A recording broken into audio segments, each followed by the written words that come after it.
Hello বন্ধুরা, আবারও চলে এলাম একটা নতুন রান্নার রেসিপি নিয়ে। সবাই ভালো আছো, সুস্থ আছো তো? আমি আজ রান্না করব মাংস। আজ একটু অন্যরকম স্টাইলে মাংস রান্না করব। এই তেল দিয়ে দিয়েছি, এবার দিচ্ছি চিনি।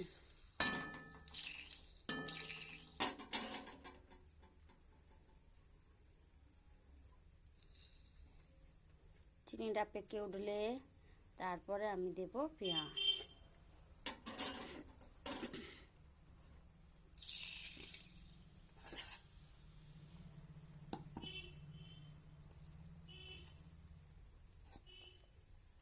দিয়ে দিচ্ছি পেঁয়াজ।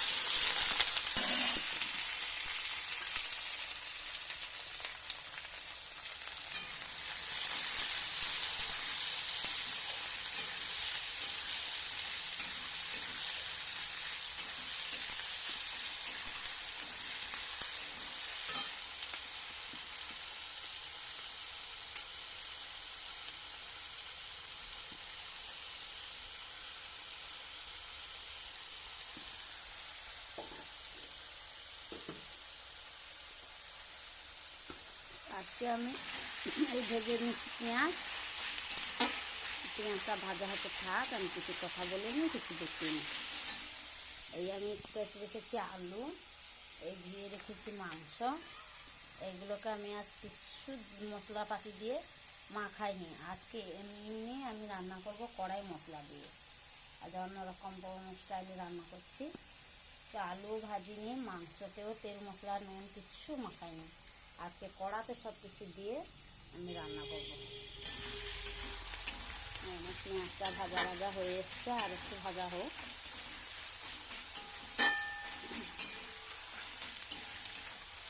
বন্ধুরা, সবাই পাশে না যদি থাকি তাহলে কি করে হবে বলো? পথ চলা সবারই তো থেমে যাবে। সবাই যদি সবার পাশে থাকি, লাইক কমেন্ট শেয়ার করি, তাহলে ভিডিওটা দেখি, তাহলে তো সবাই এগোতে পারবো। আমি কিছু করতে চাই তোমাদের মতো, কিছু করে আমার স্বামীর পাশে দাঁড়াতে চাই। তাই জন্য আমি এই ইউটিউবে রান্নার ভিডিও ছাড়ছি, কিছু করার চেষ্টা করছি।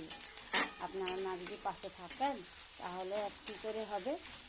আমি গাঁয়ের মানুষ, আমি এত পড়াশোনা করিনি, আমি গুছিয়ে কথা বলতেও পারি না, কিন্তু আমি রান্নাটাই ভালো পারি।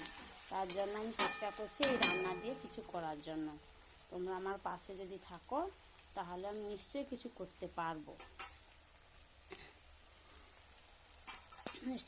করতে পারবো, এই রান্নাটা দেখাচ্ছি, যদি ভালো লেগে থাকে তাহলে সবাই লাইক কমেন্ট শেয়ার করে আমার পাশে থাকবে। এই আমি বেটে নিয়েছি আদা রসুন, এইটাকে এবার দিয়ে দেব। দিয়ে দিয়েছি আদা রসুন, একটু হলুদ দিয়ে দেবো, নাহলে আদা ঠিক রবে।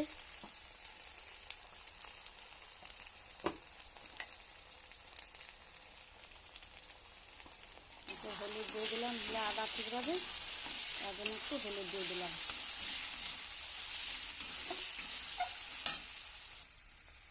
এবার দিয়ে দেবো আমি আলু আর মাংস। এই দিয়ে দিলাম আলু আর দিয়ে দিলাম মাংস।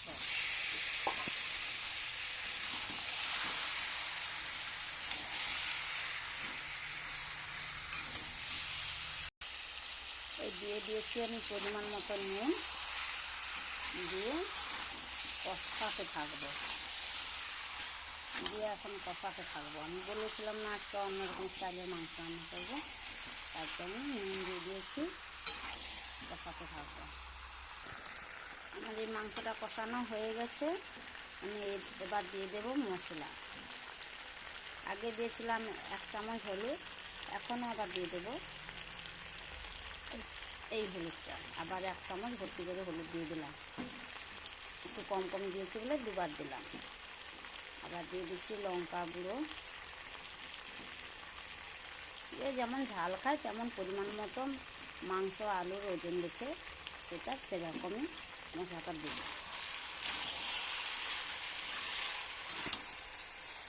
আবারও আমি একটু কষিয়ে নেব, কষিয়ে নিয়ে দিয়ে দেবো তেল, লঙ্কা দিয়েছি, তো হলুদ লঙ্কা দিয়েছি, তার জন্য আবার একটু তেল দিয়ে দিলাম।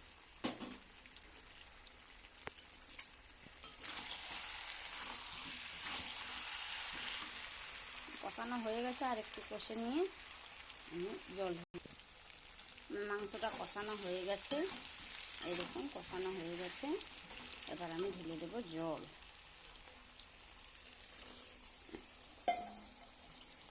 আলু সেদ্ধ হয়ে গেছে, কষতে কষতে আলু সেদ্ধ হয়ে গেছে। এবার আমি জল ঢেলে দেবো, এই জলটা হলে হয়ে যাবে। কষানো হয়ে গেছে তো, আলু আর সেদ্ধ হয়ে গেছে, এই আলু সেদ্ধ হয়ে গেছে।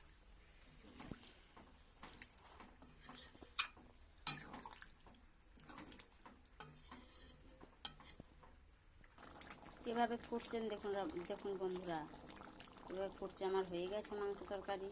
এবার আমি নামিয়ে নেব, হয়ে গেছে আমার মাংস তরকারি, আমি এবার নামিয়ে নেব। দেখুন কেমনভাবে ফুটছে। দেখুন বন্ধুরা, আমার মাংস তরকারিটা হয়ে গেছে। এইভাবে রান্না করে একদিন খেয়ে দেখবেন, যদি ভালো লেগে থাকে লাইক কমেন্ট শেয়ার করবেন, করে পাশে থাকবেন। টাটা বন্ধুরা, আর ভিডিওটা বাড়াচ্ছি না, এইখানে রেখে দিলাম। এইভাবে রান্না করে খেয়ে দেখুন, যদি ভালো লেগে থাকে তাহলে লাইক কমেন্ট করে পাশে থাকবেন। টাটা বন্ধুরা।